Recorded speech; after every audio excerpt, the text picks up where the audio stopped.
Estamos quase terminando a nossa lição, nossa revista, e temos falado agora nessas últimas semanas sobre a aliança do Senhor, um momento especial em que, depois da saída do Egito, Deus fala com o povo, primeiro lá no monte, onde aqueles tiveram essa oportunidade de ouvir o Senhor, mas à distância, não vê-lo.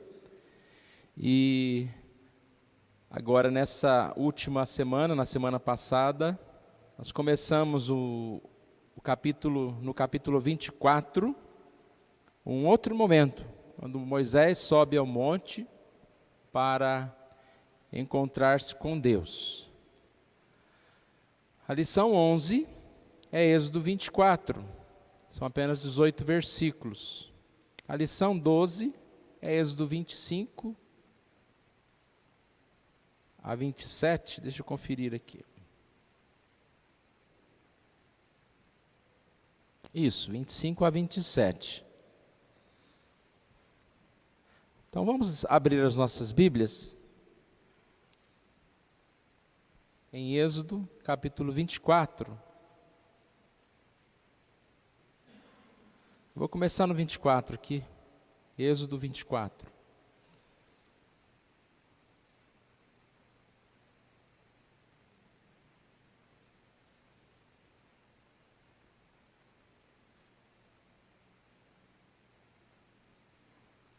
Na semana passada, o presbítero Pedro deu a aula, e nós ficamos meio assim com um pedaço da aula, no segundo ponto, sem terminar, até que chegou a entrar no segundo ponto, mas ficou sem terminar. E até falei com ele se ele queria continuar a aula. Ele falou, não, pastor, pode ir lá, continue, e a gente ajuda, Pedro? Então a gente vai continuar, mesmo porque o tema é bem sequência, então é dentro da mesma ideia, a aliança, como foi feita essa aliança. E a gente vai caminhando aqui as duas lições, tá bom? Basicamente, nós já aprendemos que a aliança com Deus, ela é uma aliança exclusiva da graça de Deus, da bondade de Deus, da misericórdia de Deus. Mas ela foi uma aliança que teve um preço, o sangue de Jesus, que morreu para nos salvar. E essa aliança, já no Antigo Testamento, ela foi, assim, digamos, iniciada ou representada nos sacrifícios. E essa passagem de Êxodo 24, 25 e 26 traz aqui uma riqueza tão grande de detalhes que realmente a gente não teria tempo, assim, em uma hora, falar. Para vocês terem uma ideia, essa lição 12 é o capítulo 25, 26 e 27. Se os irmãos leram a quantidade de detalhes que existem para essa instrução da construção do tabernáculo, é algo grande. A lição, acredito eu, por não ter espaço, ela pegou as partes mais importantes. Então colocou lá o candelabro, a cortina, e foi colocando a mesa, algumas dessas partes do tabernáculo, digamos assim, e fez uma comparação. O que ela, assim, significa. A gente vai chegar lá na lição 12, espero eu, E a gente vai falar um pouquinho sobre isso. Eu achei muito interessante, até nós já tivemos uma aula aqui sobre tabernáculo, eu coloquei uma figura, uma imagem, numa outra revista. Só que geralmente a gente fala só para a gente ter uma ideia do que é, aqui tem uma bacia, aqui tem isso. Mas essa lição, ela teve um fator assim que eu achei muito bom, que ela fez a comparação com Gênesis, fez a comparação com Jesus. O que esses elementos significam? Mas vamos lá então. A lição 11, ela começa falando a respeito dessa aliança, e que assim essa aliança foi realizada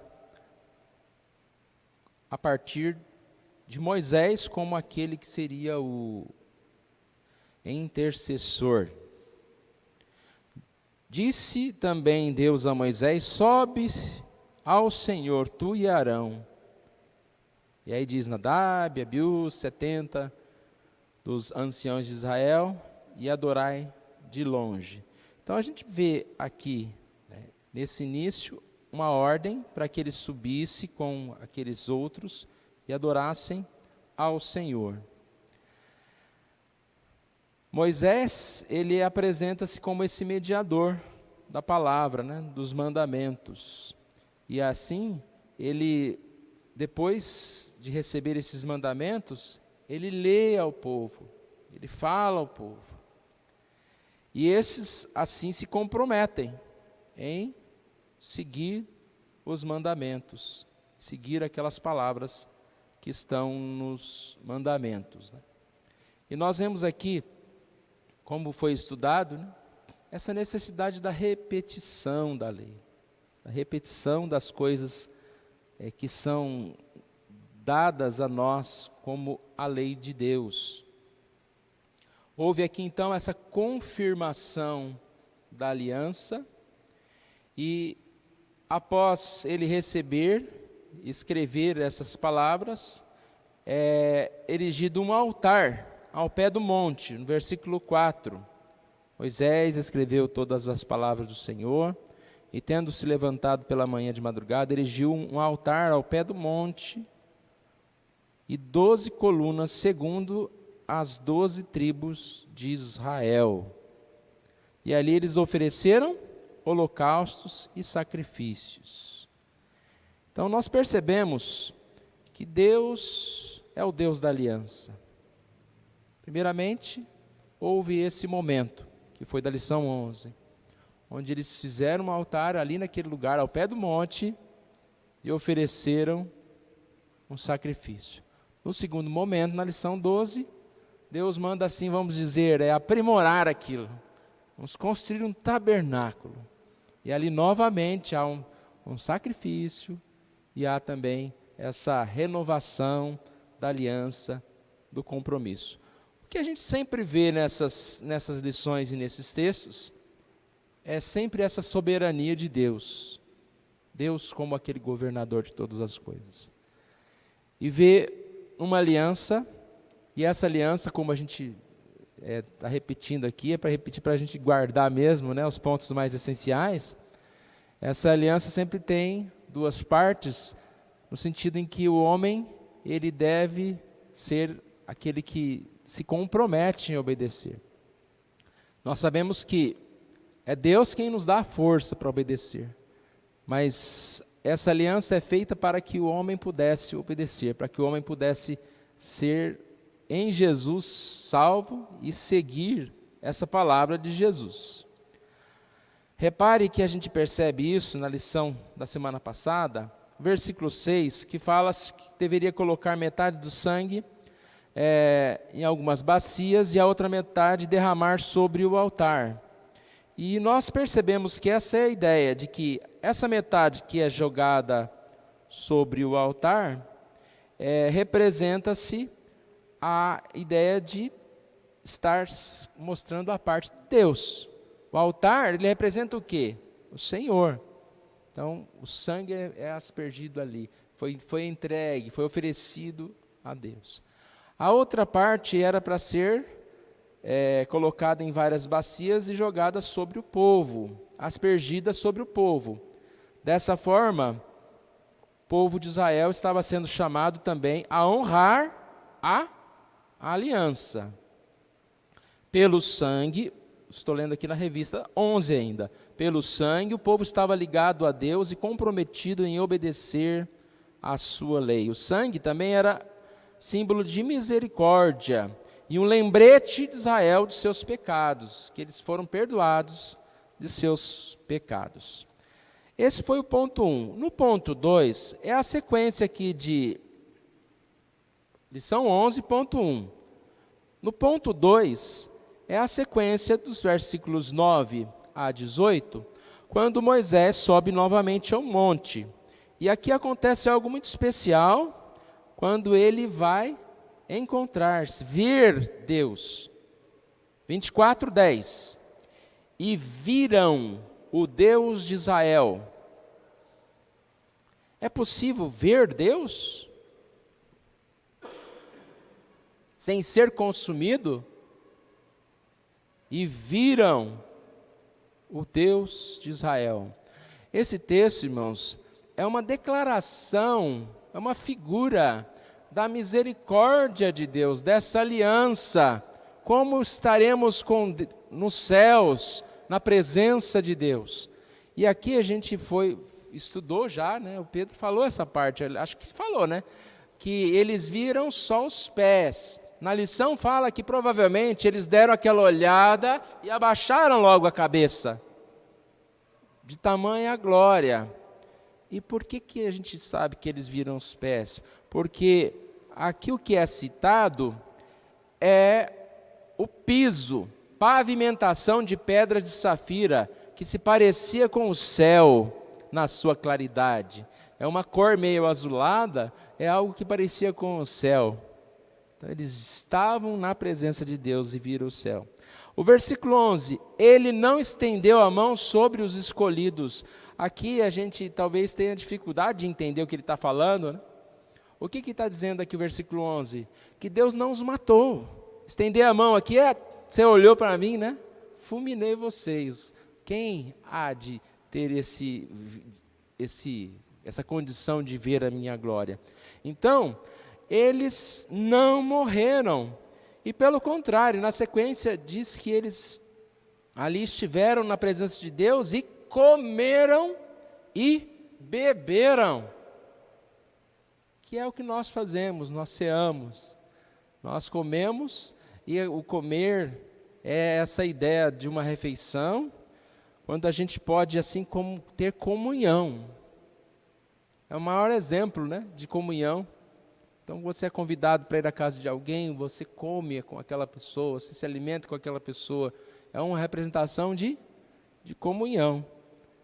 E aqui, então, irmãos, como nós estamos dizendo, Êxodo 24, 25, 26, 27, não pode ficar esquecido na nossa Bíblia, que é uma palavra assim, muito representativa do sacrifício de Jesus.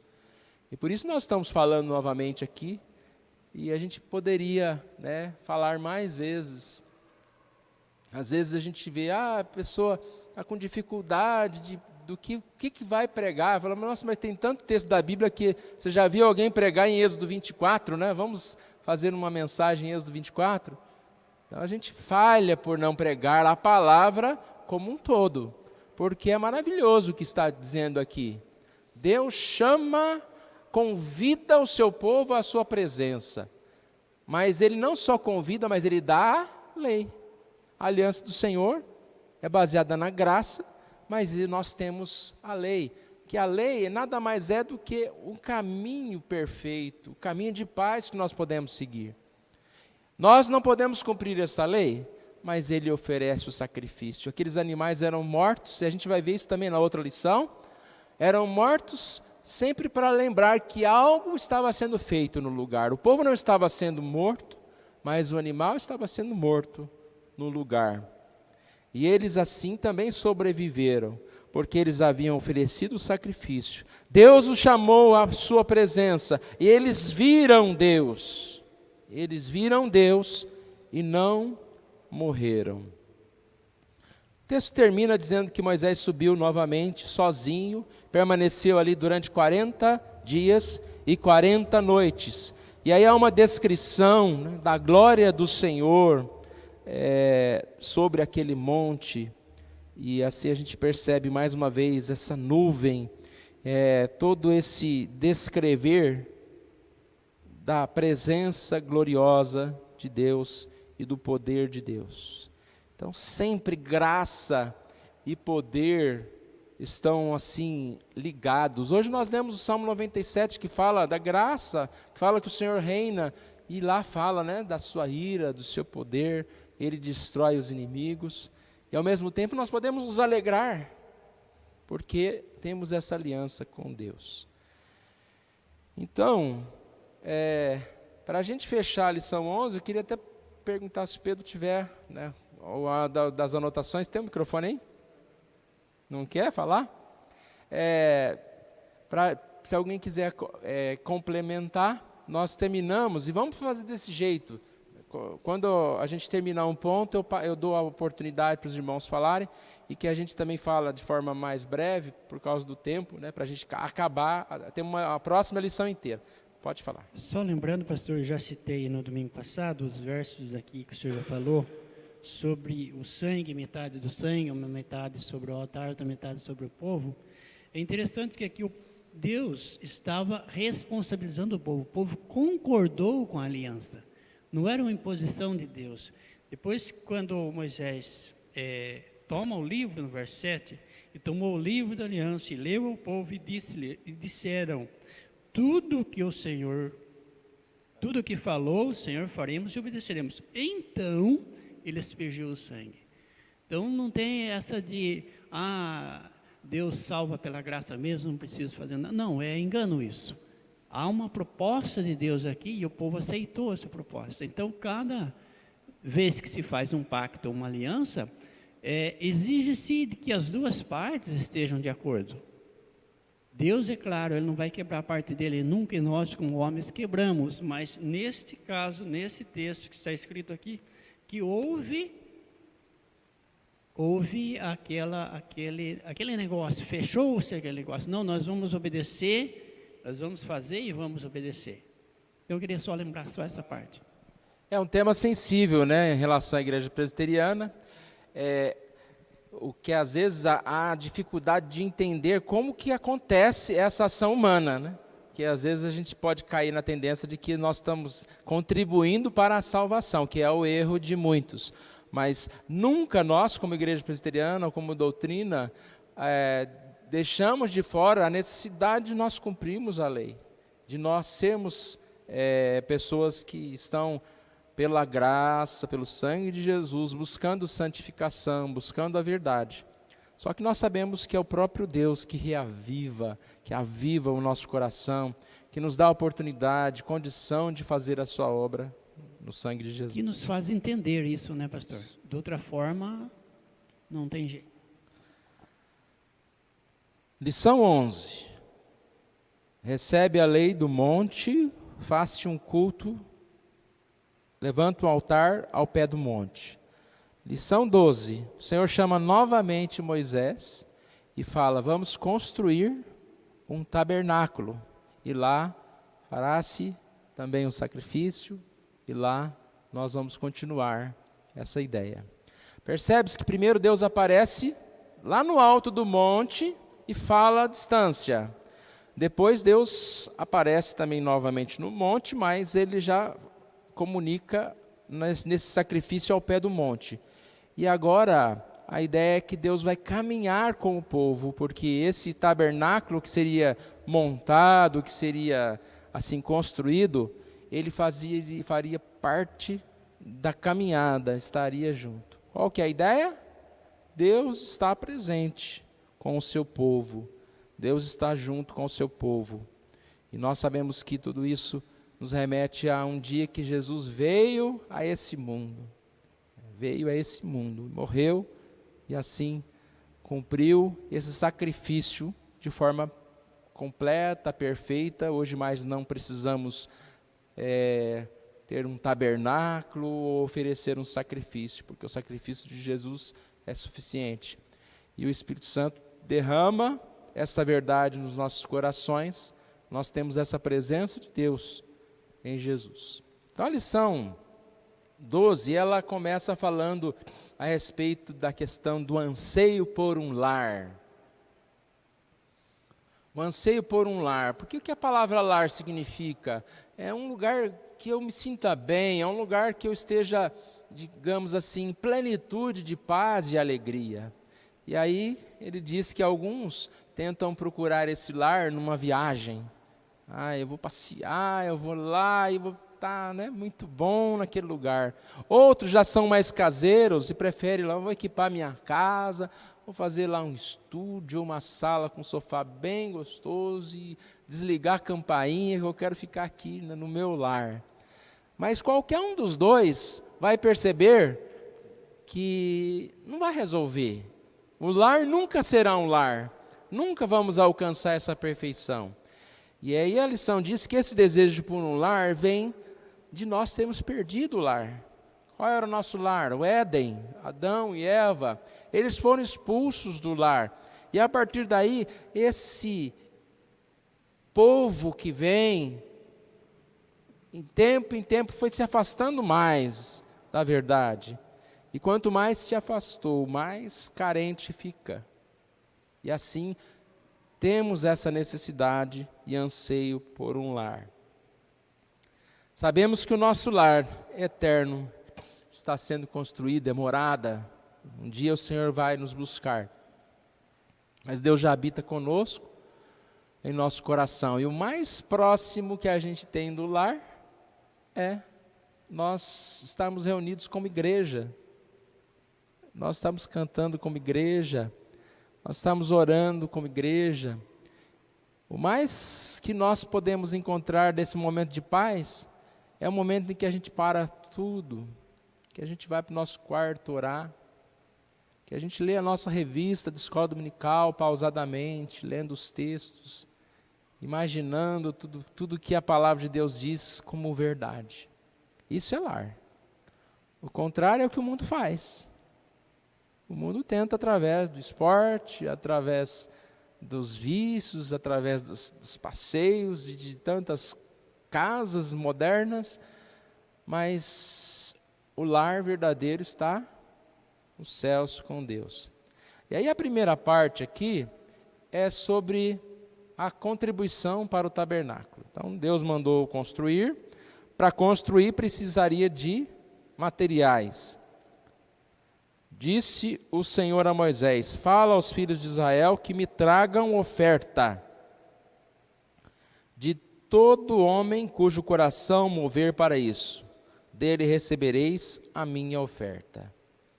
E só esse ponto 1 aqui dá uma mensagem muito especial sobre ofertas. Tanto a oferta no que se diz respeito a dinheiro, como a oferta no que se diz respeito ao serviço. Pregamos algumas quartas-feiras sobre esse tema, né? Servir é melhor. E olha que interessante a forma que Deus coloca aqui. Primeiro, como diz bem a lição, Deus não precisava de ninguém. Se Ele quisesse construir uma casa para Ele, faz assim, ó. Não, Deus disse: haja luz, haja animal, haja tabernáculo.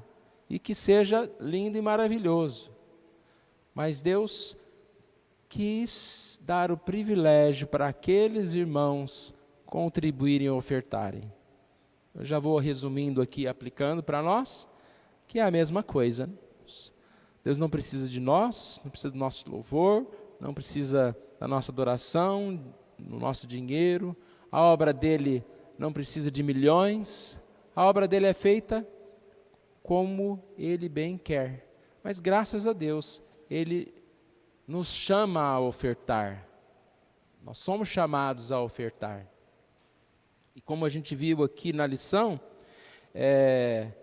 não havia um valor específico e não havia também obrigação, no sentido de que o texto diz: cujo coração me mover para isso, dele recebereis a minha oferta. Deus está mais preocupado com o coração do que com a oferta. E a gente pega esse tema voluntariedade, é um tema difícil, né, irmãos? Quando se refere a serviço da igreja. Porque simplesmente você fala, alguém que se dispõe a fazer isso. Vai ficar aquele zip, zip, zip. Silêncio total. Quem tocou o coração? Aí vai cutucar o vizinho, né? Mas nós precisamos entender que é assim. Por que nós entregamos as nossas ofertas? Porque nós sabemos que é uma responsabilidade que Deus colocou no nosso coração, um privilégio enorme, né? Poder estar contribuindo. A gente usa dinheiro com tanta coisa.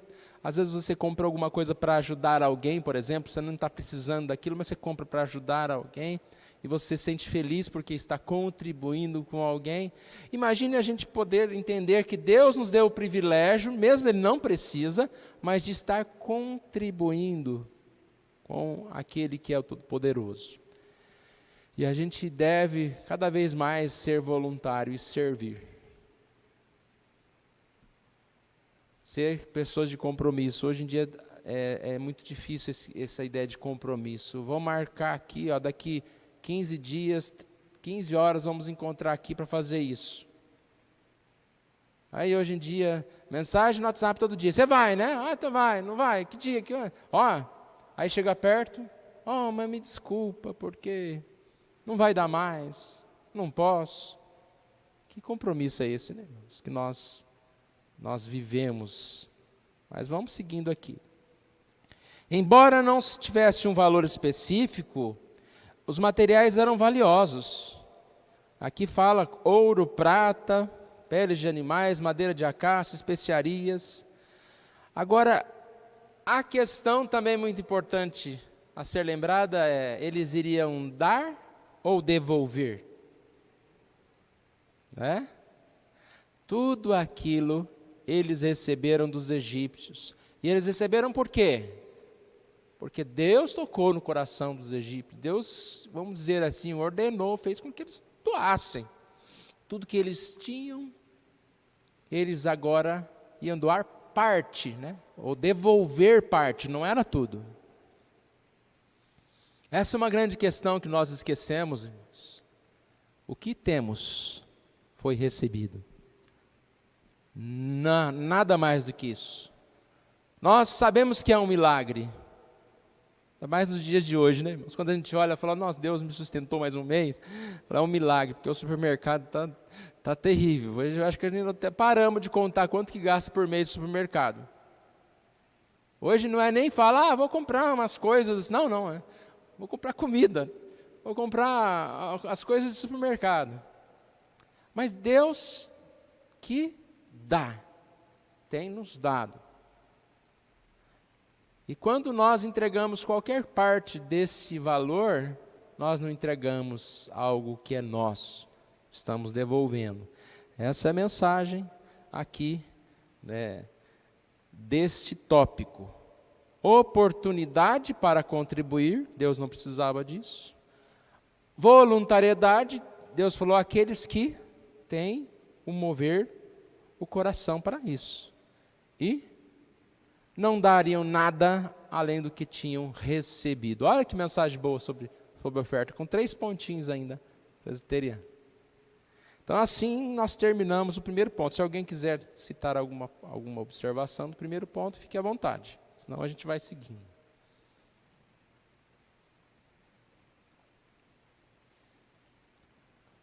Quer falar, irmão? Pode falar.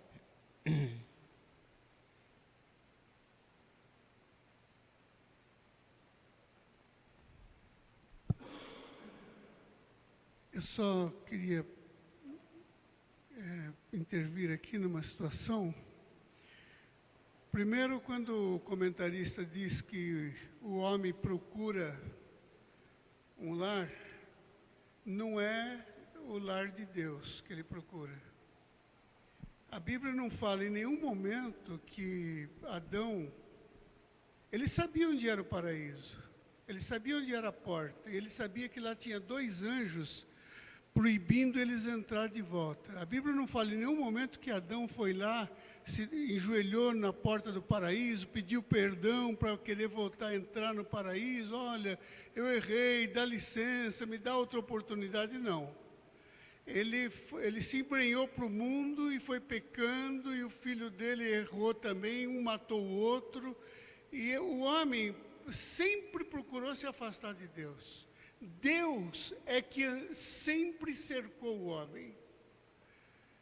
Fez uma arca, pediu para os homens entrar dentro, não entraram. Os que os que entraram, saíram da arca, foram pecar, pecaram horrivelmente. Aí Deus resolve chamar uma família que não tinha filhos para fazer o milagre de formar um grande povo. Formou, já no caminho, o próprio Abraão errou, pecou, mentiu.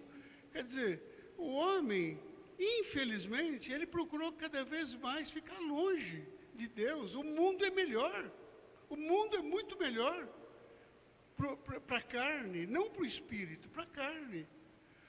Existe uma pesquisa, pastor, que o senhor já deve conhecer, que de cada 100 mil crentes, 75 mil estão no mundo. 100 mil que estavam na igreja, 75 mil estão no mundo. A maior parte das mulheres que trabalham em boate são filhas de crente. Nós vimos há pouco tempo aí esses cantores que morreram. Só resume que nós estamos, tem 3 pontos ali. Pois é, mas aí é por isso que eu acho que eu nem vou falar mais daqui para frente, porque é difícil cortar no meio, sabe? A gente vê que essas pessoas que morreram aí, artistas em aviões, em caminhões, em ônibus, tudo eram crentes que cantavam em corais. Morreram no mundo. Quer dizer, então, precisou Jesus vir e morrer no meu lugar e no lugar de outros. E aí Jesus falou, não foi vocês que me escolheram, tá? Vou deixar bem claro para vocês. Fui eu que escolhi. O que Jesus está dizendo? Que se fosse para nós escolher, não escolhia. E essa igreja estava vazia. Entendeu? Quer dizer, então o homem não procura Deus, é Deus que procura o homem. O que eu falei do tempo hoje é que hoje é um dia especial, que a gente está fazendo 2 lições, e eu estou no primeiro ponto da segunda lição. Senão depois a gente fica no meio da segunda lição, mas só hoje que é um tempo mais curtinho. O que você está falando é o seguinte, existe o homem ímpio e falsos cristãos que estão dentro desse ímpio, e existe o cristão. O homem ímpio, ele não procura um lar porque ele já tem o lar dele, que é o mundo, que é o pecado. Ele pode se dizer cristão, ele pode ser membro de igreja, mas ser um falso cristão. Como você falou, citou alguns cantores, hoje de falar que é cristão, né, tem uma série de pessoas. Esse é o ímpio. O cristão regenerado, salvo por Jesus, ele procura um lar. Eu procuro um lar, que é estar na presença de Deus. Só terminando. Não, eu procuro um lar. Por quê? Porque eu fui regenerado. O Espírito Santo no meu coração me leva a desejar um lar que é na presença de Deus. Mas eu ainda sou pecador. Ao mesmo tempo que eu procuro um lar, eu busco coisas que são erradas. Eu peco, e eu ainda vivo nesse momento. Mas o que acontece? É o que a lição está falando. Essa aliança com Deus é tão maravilhosa, que Ele providenciou esse meio, que é a morte de Jesus, que é o sangue de Jesus, e eu posso cear, eu posso estar em comunhão com o Senhor, assim ser perdoado dos meus pecados, e continuar nesse caminho do lar, e ser perdoado, senão nós não seríamos perdoados assim. A Nathalie quer falar, Nathalie? Não? Mas é exatamente. O que o senhor falou está certo. O homem não quer um lar. O homem, no sentido geral, pecador, o ego. Mas o homem com Cristo, ele não age mais por ele, não importa mais que eu viva, mas que é Cristo que vive em mim. E assim, o nosso anseio é por um lar dos céus. Agora, a gente está muito distante disso, né? Às vezes nós cometemos pecados muito graves ainda, mas o anseio maior nosso é por voltar ao nosso lar, a estarmos com Deus. Eu vou direto aqui, porque falta o ponto 2, 3 ainda, é? 2, 3, e por mais que eu seja resumido, às vezes não dá muito tempo. É só por isso que eu falei para a gente não demorar muito. Mas eu não acho ruim a gente ter a fala dos irmãos, mesmo porque às vezes eu acho muito tempo, 1 hora. Para mim é muito tempo. Então, para mim é fácil resumir, né? Você fala em 10 minutos, é mais fácil. Então, quando os irmãos falam, me ajudam, para que a aula fique um pouquinho maior, e às vezes ainda até sobra tempo para a gente cantar. Então, vamos lá. Ponto 2. Me farão um santuário para que eu possa habitar no meio deles. O Senhor habitar com o seu povo. A iniciativa de Deus, a bondade de Deus. Ele sabe que nós precisamos de Deus. Então aqui a lição diz, Deus havia descido ao monte Sinai para visitar o seu povo. Agora, porém, ele habitaria com o seu povo.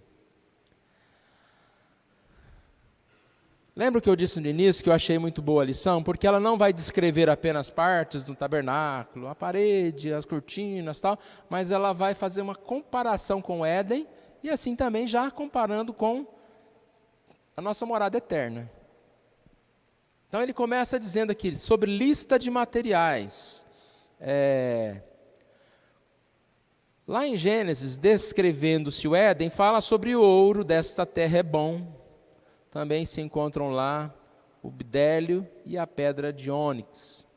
E aí a gente percebe que na construção do tabernáculo há uma lista de materiais que começa com ouro e termina com ônix.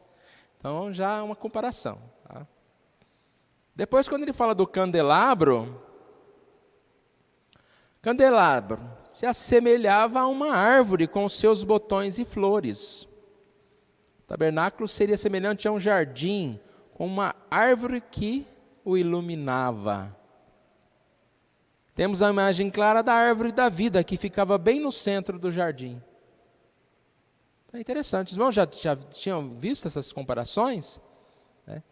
É algo assim que a gente não tem costume de ouvir. Mas pense, é que a gente não trouxe as imagens aqui. Mas ela aparece, é um formato de uma árvore, né? E dá a ideia dessa luz, e colocada lá no centro, e etc. Mas vamos seguindo. Em 7 ocasiões, lemos que Deus disse, em Gênesis, aí ele cita Gênesis, e também aqui em Êxodo 23, disse o Senhor a Moisés. Também aparece essa expressão 7 vezes. Remetendo também à criação. Há uma descrição a respeito do sábado em Gênesis, também em Êxodo há essa descrição. Então vamos ler aqui, Tim Chester. A construção do tabernáculo é como a construção de um nosso jardim-lar no Éden. Todavia, o mais importante a respeito do tabernáculo, como uma imagem do Éden, é o fato de Deus habitar nele.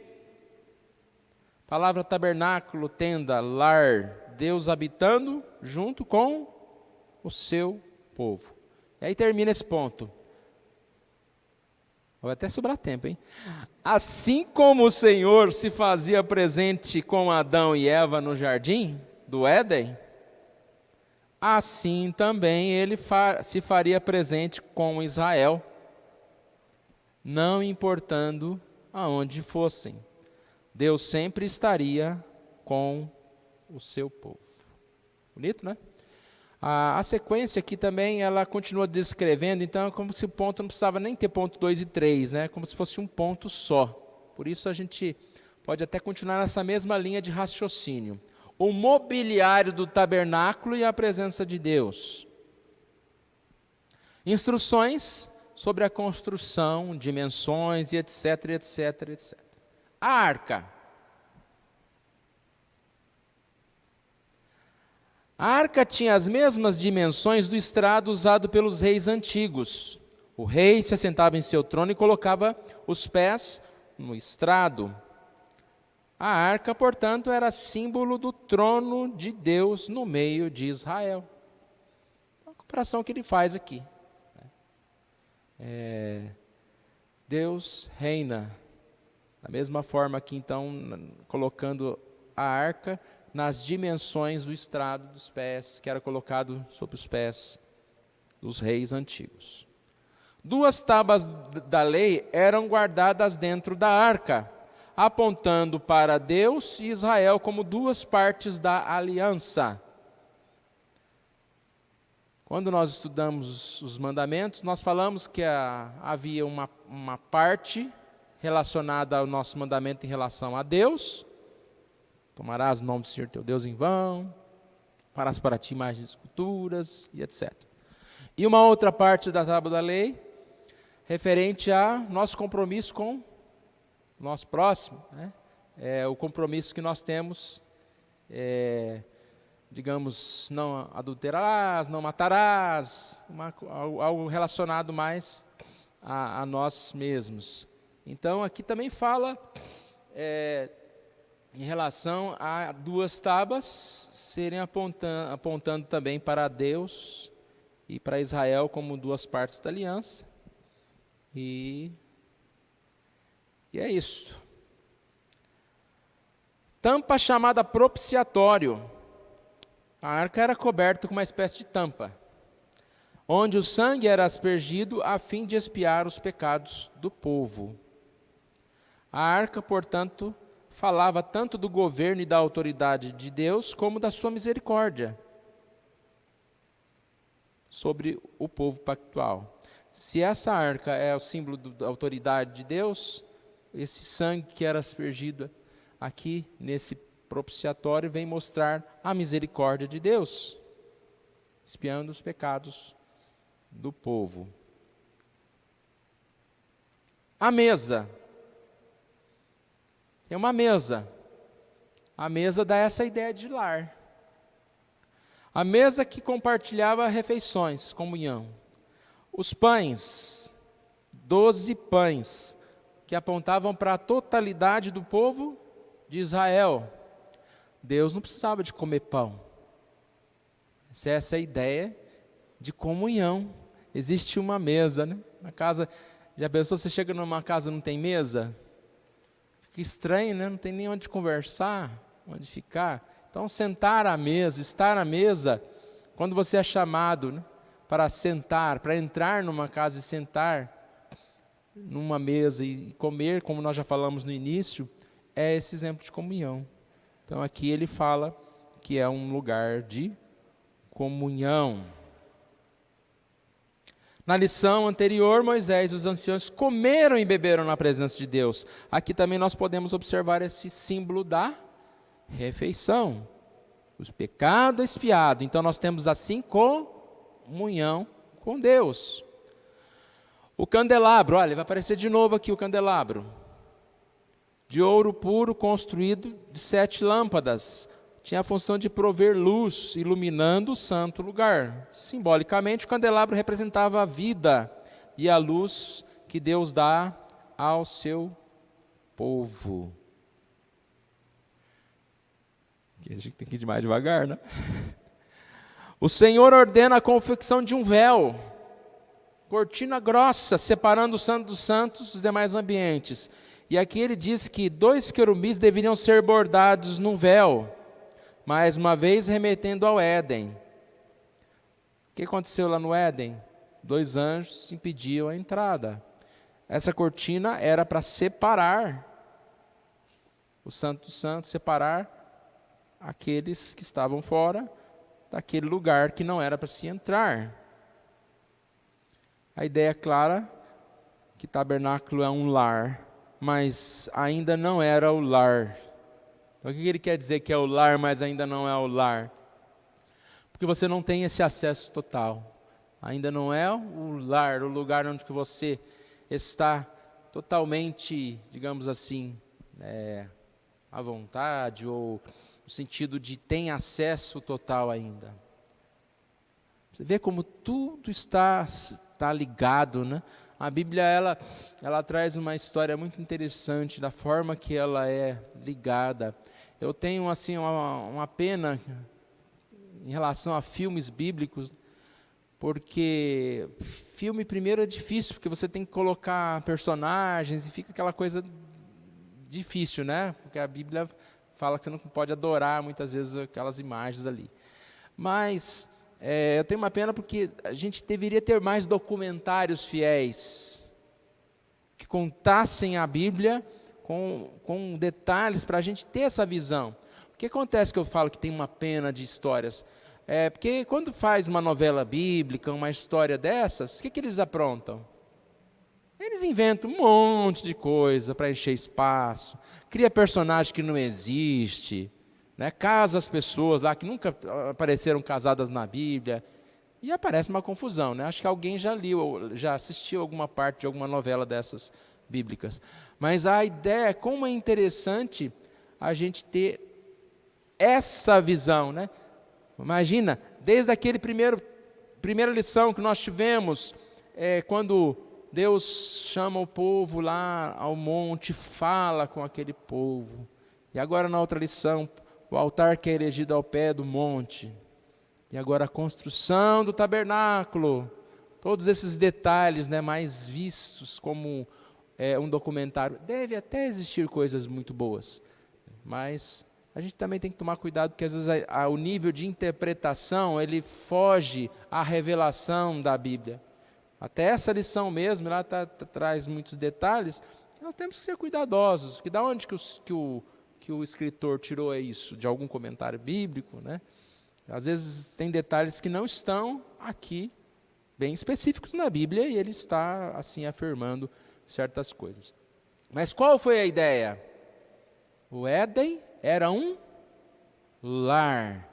Fomos expulsos deste lar. Deus vai providenciar um novo lar, um novo céu e a nova terra. Mas a revelação ela foi progressiva. A partir da história, coisas foram acontecendo, e assim narrando essa aliança de Deus. Essa aliança que Deus fez com o povo, que libertou o povo lá do Egito, e assim nós chegamos nesse momento em que é construído um tabernáculo, que é uma figura, conforme nós estamos estudando, do jardim do Éden. E aqui, só falta acho que um item aqui. O altar de bronze. Próximo item ordenado por Deus é o altar de bronze. A resposta ao bloqueio do caminho para Deus é o altar, onde os sacrifícios e holocaustos deveriam ser realizados. O objetivo que mais chamava atenção no interior do tabernáculo era justamente o altar, para que o israelita lembrasse que ele merecia a morte em razão dos seus pecados, mas ele, em seu lugar, um animal, recebia o castigo. Depois eu falo mais um pouquinho sobre esse tópico. Se o irmão quer falar, pode falar. Depois eu termino aqui esse tópico aqui do altar. Então, pastor, é difícil eu calar a boca, né? Não, imagina. Agora está mais suave. Tem 15 minutos ainda. Como eu vi que o senhor deu uma suavizada, então eu vou ocupar um pouquinho. Morde e sopra, né? Tá bom. Não, o que me chama a atenção é a vontade de Deus de trazer o povo para perto dele. Sim. O povo, durante toda a caminhada do deserto, só aprontou, pecou e tal.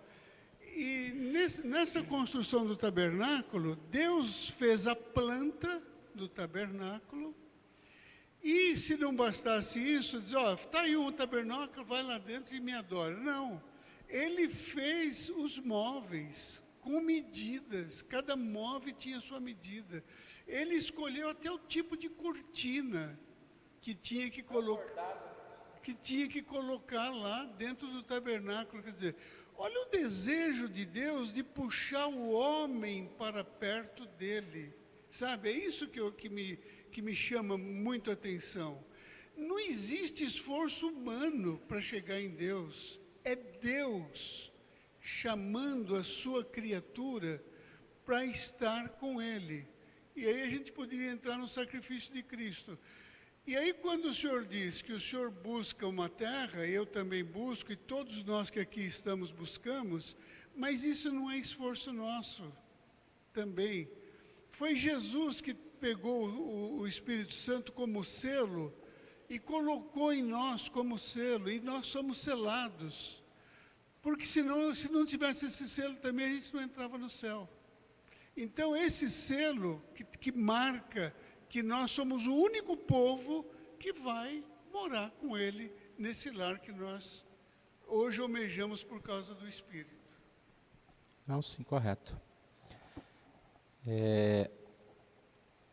Só uma palavrinha, professor, pode? Oi? Só uma palavrinha, Pode, tem 10 minutos ainda. Não, eu vou gastar só um. É interessante que a lição não fala, mas Deus escolheu e chamou pessoas e habilitou para fazer a sua obra. E hoje, como o senhor já disse antes, eu preciso de alguém para ajudar a fazer tal coisa. Chama o outro. Não, Deus escolheu, falou para Moisés, vai e chama fulano e fulano que é hábil, e eu vou ajudá-lo, vou habilitá-lo a fazer a obra. É interessante isso, não está nessa lição, pode ser que pinte em outra, mas é curioso. Às vezes a gente é tão incapacitado para fazer qualquer coisa no reino de Deus, e a gente fica passando para outro fazer. Mas Deus chamou aqui, talvez Ele não tenha me chamado para fazer a obra, claro. Mas Deus chamou pessoas específicas e habilitou para fazer a sua obra. Deus precisava disso? Não. Mas Deus deu essa oportunidade às pessoas. Deus nos dá a cada dia a oportunidade de sermos testemunhas dEle, no nosso dia a dia. Ou não? Claro que sim. Nós somos salvos, fomos selados? Fomos. Deus não precisa de nós, mas nós temos uma tarefa, nós temos um compromisso. Deus não precisa do nosso dinheiro, que não é nosso, mas nós temos a necessidade, no nosso sistema de culto, de devolvermos a Deus o que é de Deus. Então, muitas vezes nós nos encolhemos e não fazemos nada pela causa do Evangelho. Não, mas nós temos esse compromisso, sim. Nós somos igreja, fomos chamados para anunciar as boas novas. Então, esse detalhe que eu queria colocar, com respeito às pessoas que foram escolhidas para fazer, para desenvolver. Havia engenheiros, pessoas capacitadas? Não. Mas Deus chamou pessoas e habilitou para fazer a sua obra, só isso. Sim, hoje nós somos chamados a servir. A igreja é um lugar onde nós precisamos amar, servir, nos dispor. Tem surgido uma nova igreja onde as pessoas são mais telespectadores, no sentido de uma igreja que apresenta vamos dizer assim, um espetáculo, e nós vamos lá para assistir. Então a gente tem que tomar muito cuidado com esse tipo de mundo que existe, onde há celebridades, pastores celebridade, cantores celebridade, e nós vamos lá assistir um show. Não, nós estamos na igreja para servir, e assim nós precisamos estar nos dispondo. É um tema também muito, muito complexo mesmo, no sentido da dificuldade mesmo de estarmos mais dispostos ao serviço. Tempo a gente tem para aquilo que a gente acha importante. Aí é um puxão de orelha tão grande, né? Quando a gente não tem tempo para as coisas de Deus? O que está acontecendo então? É porque a gente não acha Deus importante? Ah, não, mas é porque tem isso, tem aquilo. A agenda é sua. Ah, você que fez, né? Você que assumiu esse compromisso, aquele outro, e agora não sobra mais tempo para as coisas de Deus. O buscar em primeiro lugar fica lá para trás. Então, mas é fácil você falar isso que você tem tempo, né? Não. Tempo, todo mundo tem. Todo mundo tem. Então, não existe isso. Eu vou dar um exemplo da Ana Maria, que ela é presidente da Nacional. Eu nunca vi uma pessoa que parece que ela está 24 horas ligada em tudo. É impressionante. Ah, mas ela é uma senhora aposentada. Não, ela trabalha, ela vai cedo lá para o serviço e trabalha não sei quantas horas. Mas ela dirige aquela reunião de oração da madrugada todos os dias. Não é um dia sim, um dia não, não é sábado e domingo, não. Todos os dias, às 4 horas da manhã. Aí surgiu esse 10 dias de oração, eu até compartilhei com os irmãos, alguns devem ter ouvido falar. Teve 10 dias de oração, é uma campanha mundial de oração. 10 dias ininterrupta, a maior live do YouTube. E aí ela pegou um monte de horário. para ela com a Asaf. Só que ela pegava uns horários, 2 horas da manhã, das 2 às 3 ela ia participar de uma sala, às 4 ela abria outra, às 7 horas ela entrava no serviço. Eu fico pensando, por que essa mulher faz isso? E convidando outros a fazer. Uma das coisas que eu achei interessante é como que é difícil arrumar gente para servir, porque aí ela, por exemplo, ela ficava responsável por convidar outras pessoas para participar. Ela não ficar sozinha lá na live da reunião de oração, ela convidava pessoas. E na quarta-feira passada, ela convidou eu e a Nádia das 9h30 às 11h. Nós ficamos lá na tal da sala de oração. Só que o que acontece é o seguinte, ela liga e convida. Daqui 10 minutos ela manda um WhatsApp. Aí passa 2 horas, ela liga de novo. Por que ela está fazendo isso? Porque as pessoas não têm compromisso. Porque não estou dizendo que eu sou lindo, maravilhoso, perfeito, né? Mas se falou uma vez comigo, quarta-feira, 9h30 às 11h, eu falo, posso? Só se eu estiver internado no hospital. Eu posso, não vou arrumar outra coisa. Não tem outra coisa. Porque eu fiz um compromisso. Então, aí eu até achei interessante isso, né? E faltava tipo 15 minutos, ela ligou de novo lá no telefone, falou, não, nós já estamos aqui, tudo bem. E não há de ver que ainda falta gente, e a gente que fala que vai, não vai. Então, irmãos, a gente vê que é difícil, e não deveria ser difícil, porque o serviço para Deus é voluntário. Então, é do nosso coração. À medida que você se dispõe a fazê-lo, o serviço está aí, para qualquer um ver. O que devemos fazer? Está aí. Mas nós precisamos nos dispor a isso. Pode falar.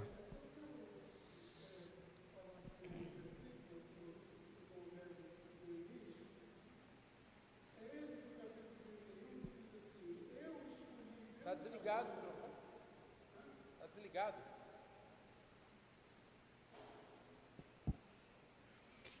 Disse então o Senhor a Moisés, eu escolhi Bezalel, filho de Uri, filho de Ur, da tribo de Judá, e o enchi do Espírito de Deus, dando-lhe destreza e habilidade plena, capacidade artística.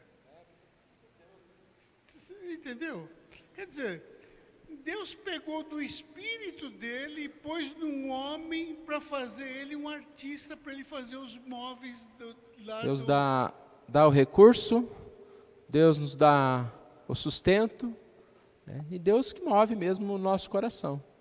Mas nós, com certeza, nos participamos, né, desse momento, baseado no que Deus faz por nós, mas é nosso desejo, né? Que é um tema difícil, porque na cabeça, o que eu falei daquela hora, é que às vezes quando o senhor ou você incentiva, fala, não, nós não somos nada, parece que se esquece essa ideia de que não, nós somos sim, porque Deus fez, mas nós somos, então, fica aquela, quem escuta, parece que está só falando que nós não somos nada, mas nós somos sim, porque Deus fez. Mas vamos terminar aqui? Altar de bronze, então a gente estava falando, que se havia a cortina separando, havia o altar onde era oferecido o sacrifício, e aí é a ideia de que nós temos o perdão, mas sempre a lembrança de que esse perdão, para que ele pudesse ser executado, houve o derramamento de sangue. Que quando nós olhamos para essa ideia de que alguém precisou morrer no nosso lugar, nós lembramos da nossa culpa, que somos pecadores. E por isso, irmãos, quando nós comungamos a ceia do Senhor, é um momento de muita alegria, por saber que Jesus morreu na cruz e nos salvou. Mas ao mesmo tempo é um momento de reflexão. Nós somos pecadores, carentes da graça de Deus. E pelo nosso pecado foi necessário que Cristo morresse. Então, concluindo, nós temos essa aliança com Deus. Nós temos, assim, este caminho de volta para o Éden. É um caminho ainda que vai se percorrer um pedacinho aí. Mas nós temos a palavra de Deus confirmando esta aliança. E graças a Deus a gente tem a oportunidade de estudar esse tópico no Antigo Testamento, nos sacrifícios, nesse momento aqui bíblico. É bom a gente marcar, guardar a Bíblia aqui, marcar esses Êxodo 24, 25 e 26, e que seja objeto de estudo nosso. Hoje tem bastante literatura, outros comentários, sermões gravados aí pela internet, para a gente estudar mais a respeito disso que nós temos aqui.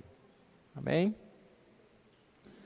Então, na próxima semana, a gente vai estudar a última lição, mas não vamos chamar de última, porque a nova revista é no livro de Levítico. Então, nós vamos continuar esse estudo da Bíblia.